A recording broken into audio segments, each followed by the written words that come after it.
Okay, so last year you all loved watching me die. Heroically, I gotta say, in the name of science and exploration on every single planet in the solar system. So this year, the What If team is cranking up the stakes and sending me to die even more epically, more epicuriously, more explosively in some of the absolute worst places in the universe.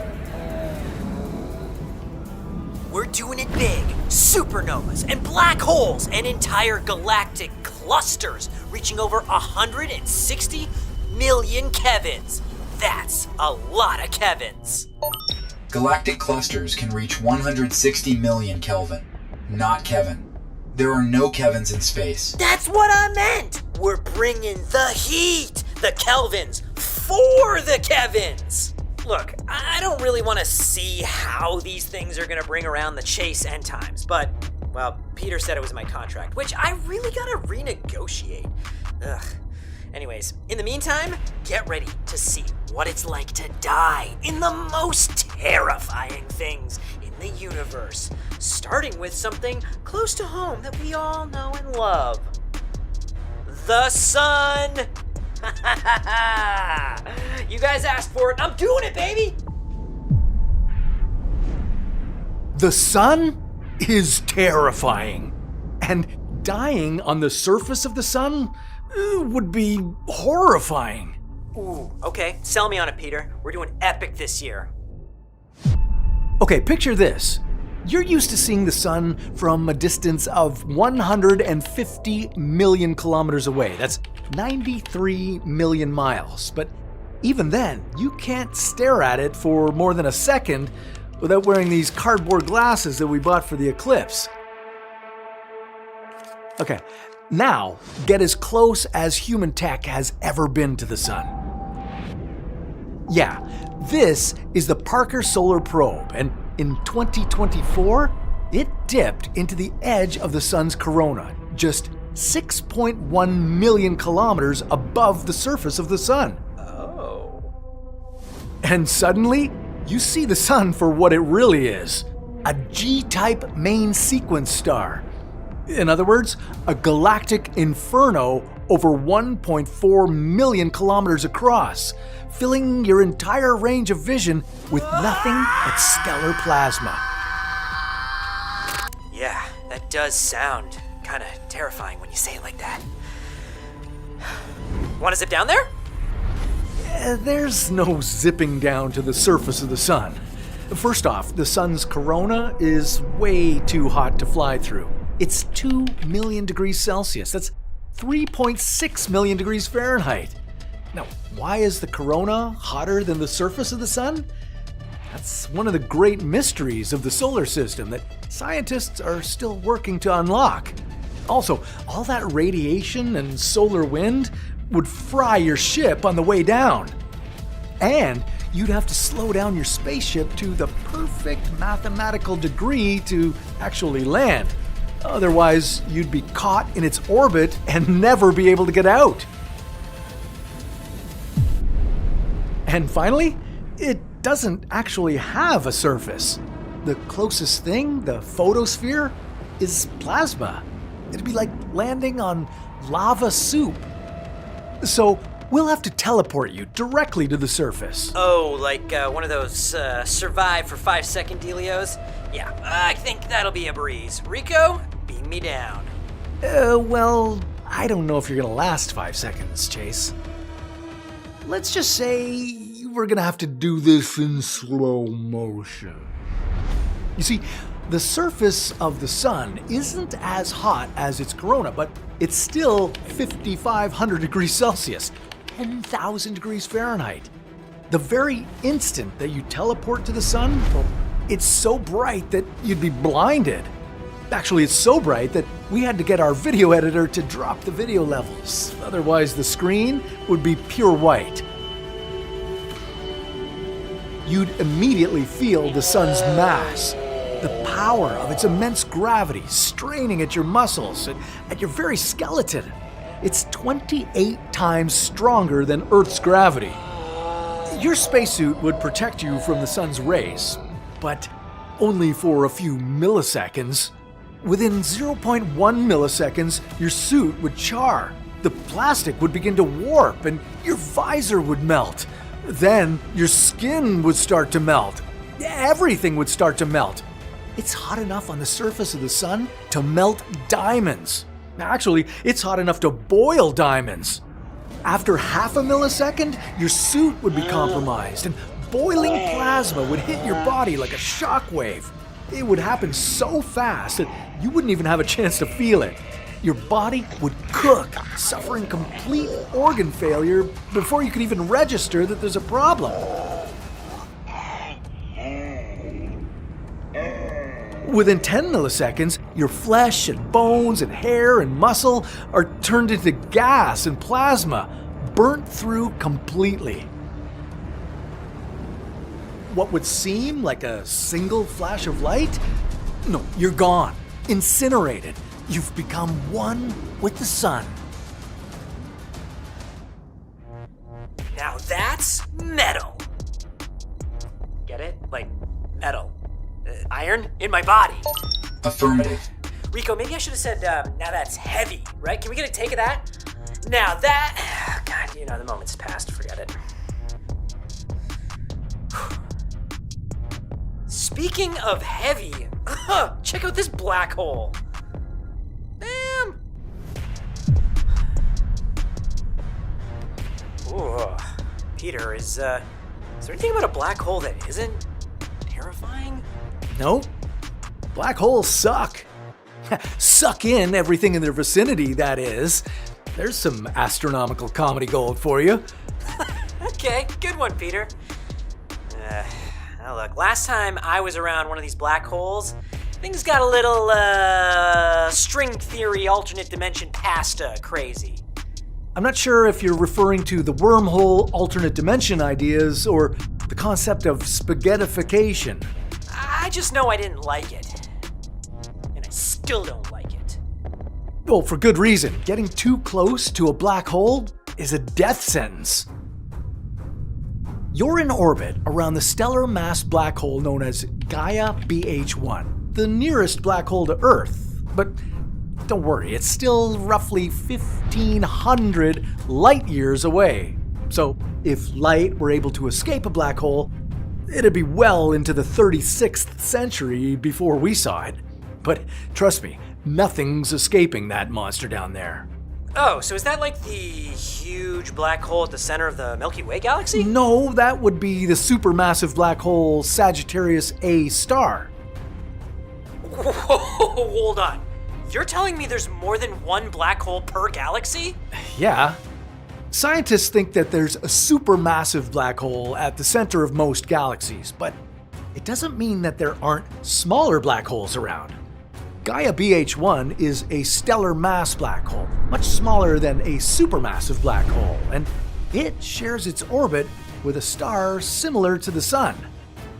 Stellar mass black holes are the remnants of massive stars that have burnt through all their hydrogen and helium and imploded. These are the living tombstones of giants. Gaia BH1, for example, has a mass about 10 times that of our Sun, and dying in this black hole would be brutal. Oh, cool. So naturally you thought, let's just send Chase to Gaia BH1. Yeah, great. Thank you very much, Peter. Cool. Cruel. Warning. Ship is approaching accretion disk. What? No! Deacrete! Oh, zap the PRAM! Rico, flush the cache! Run avoidance! Oh gosh! No, not into the accretion disk! A black hole is a well of gravity that sucks everything nearby into it. But before that, all that matter and gas wind up in a disk swirling around the black hole. This is taking a little longer than I thought it would. The real killer here is the black hole itself. Once you cross a certain distance to the black hole's center, known as its Schwarzschild radius, you are in serious trouble. Okay, well, if we're gonna do this thing, let's do this thing. Let's get our Schwarzschild on. All right, Rico, deep breath and let me out of here. May the Schwarz be with you.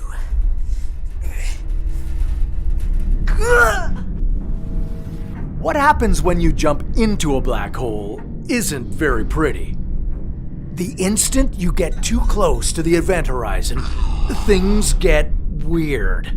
Your body undergoes spaghettification. You would be squeezed horizontally and stretched vertically. Even though you're a human, well, your body is now turned into a noodle, the piece of spaghetti we're talking about. Your spine, bones, and skull would be stretched and elongated, cracking and shattering, slowly losing their shape. As you fall, time itself would begin to warp. To an outside observer, you'd appear to slow down, frozen at the edge of the event horizon forever. But from your perspective, time wouldn't stop at all. You'd keep falling, feeling the pull grow stronger and stronger until gravity finally tears you apart.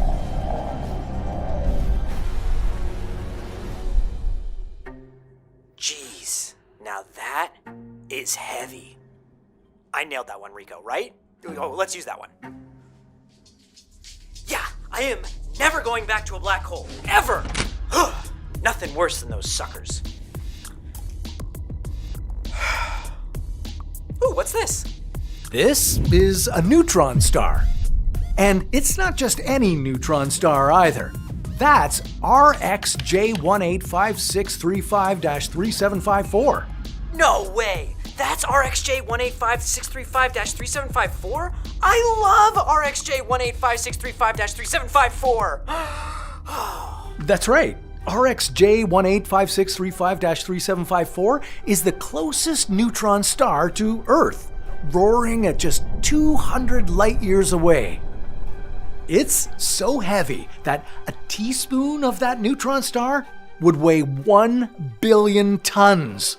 So, even though it's a sphere that's only 20 kilometers wide, it's one of the densest, most dangerous cosmic bodies in the universe. Almost as dense as somebody else I know. So, how does a guy like me go about dying in a place like this? Funny you ask.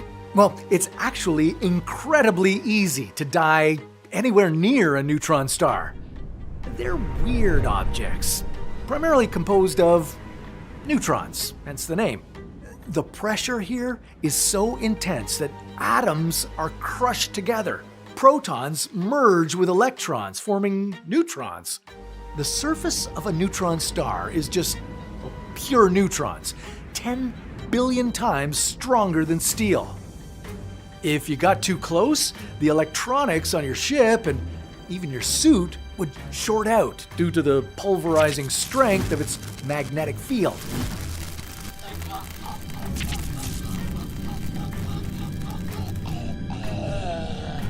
Within milliseconds, X-rays and gamma rays would destroy you at a cellular level before you could even react. Within 1/10 of a second, the radiation would boil your skin and blood, and then that gravity.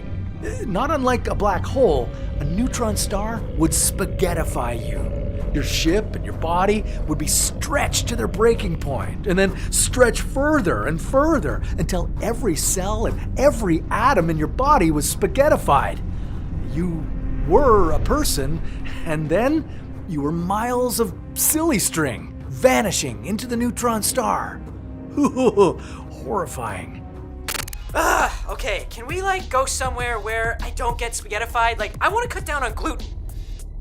Okay, well, I don't. I like bread way too much, and Danishes, and croissants. I just want to go somewhere where we're not I don't know, linguinified. Come on, let's pick somewhere fun, right? Come on, Peter, where are we going next? Someplace absolutely petrifying. Gah! You did not hear me properly. Billions of light years from Earth, a place beyond terror, El Gordo. Did you say El Gordo? That's where we're headed? El Gordo? Affirmative. He said El Gordo. Okay. El Gordo? It sounds like a luchador. No. It sounds like the guy who makes sandwiches for a luchador. No. It sounds like the guy who, sews up the tights of a retired wrestler who makes sandwiches for a luchador. El Gordo? Peter, come on! We're supposed to be doing epic! This is, pretty... How's El Gordo supposed to wipe me off the face of the universe if it can't even make a sandwich, man?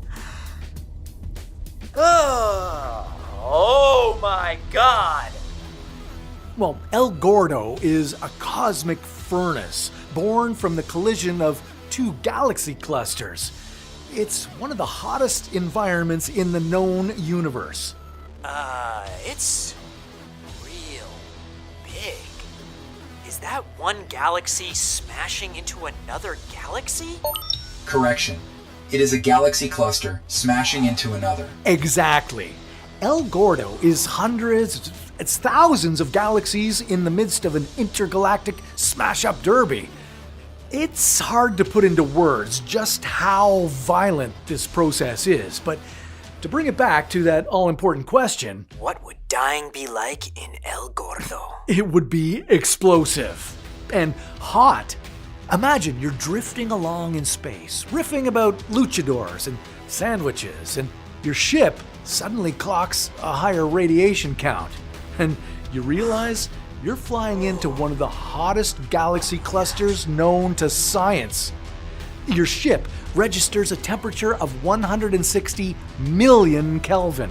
That's too many Kevins.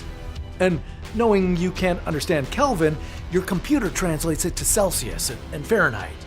But those millions of degrees barely seem real, and you know that things are about to get way too hot. At that point, you cross into El Gordo, and you hit a local shock front, a cosmic shockwave traveling at thousands of kilometers per second. Your ship would be shattered like the worst car crash in history. You would be thrown clear of your ship into outer space. Your body would be bathed in radiation and struck by hot gas, hotter than the surface of stars. And then, the heat. The wall of pure heat strikes, and you would start to boil, vaporize, even ionize in an instant. Okay, clearly never make fun of anyone or anything named Gord or Gordo. Or G-Rip, definitely not Kevin. Got it. Something's off, man. I've got the willies. Something behind me? I feel like something's looming behind me. Is there anything looming, Peter? There's something happening. Soon. Not behind you, but right in front of you. Oh. You just went back in time 3.5 billion years, which means you're just in time to witness a supernova. This specific supernova is SN 2016 APS. It's not any supernova, it's the brightest and most energetic supernova we've ever observed. Scientists think it's a rare situation where two massive stars merged before the explosion, making the supernova extra explosive. Boom! Yeah, mega boom. The stars will collapse and then explode. The explosion at its height will be 100 billion times brighter than our sun. That's as bright as our entire Milky Way galaxy. If you're hanging out nearby when it goes off, it's not going to be good news for you. After 1 millisecond, a torrent of neutrinos would flood through your body, heating and rupturing your cells. After 5 milliseconds, the shockwave would slam into you at thousands of kilometers per second, shredding your body before your senses and your pain receptors can even register. After 10 milliseconds, you'd be gone, your atoms carried away in the scorching ball of plasma. So, That's what it would be like to die in some of the most terrifying things in the universe. Where should we send Chase to explore next? Venus? Venus is particularly good at making things die, but that's a story for another What If.